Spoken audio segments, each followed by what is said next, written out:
Skirmishes broke out in central Paris during protests over France's vaccination scheme and coronavirus restrictions. Riot police fired tear gas into crowds after the demonstrations turned violent when a police motorcycle being ridden by two officers was knocked over in the crowds. Television pictures showed the authorities grappling with thousands of protesters as they gathered at Place Trocadero near the Eiffel Tower on Saturday. Numerous scuffles broke out between police officers and the demonstrators on the Champs-Élysées thoroughfare.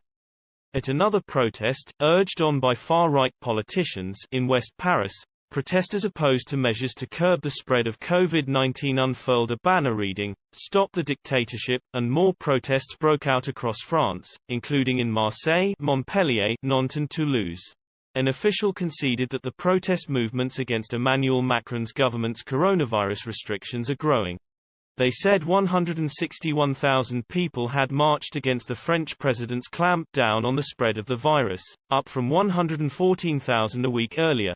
French politicians last week moved a step closer to passing a bill that would introduce mandatory vaccinations for certain professions, as well as the introduction of coronavirus certification as a condition for accessing cultural and leisure spaces.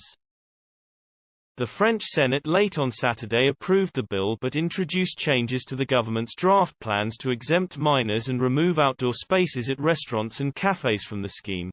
New polling shows that around 35% of French citizens support the protests against President Macron's measures.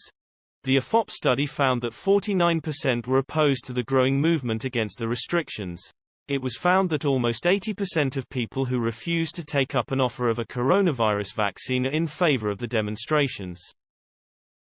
And the support is strongest in French youth, with 51% of the encouragement coming from under 35s.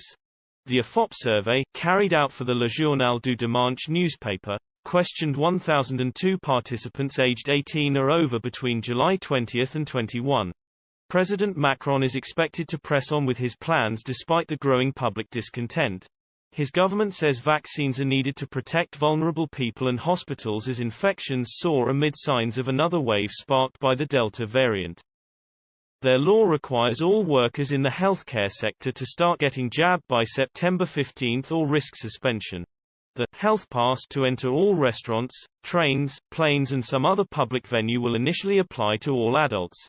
It is expected to be strengthened to include everyone 12 and older from September 30.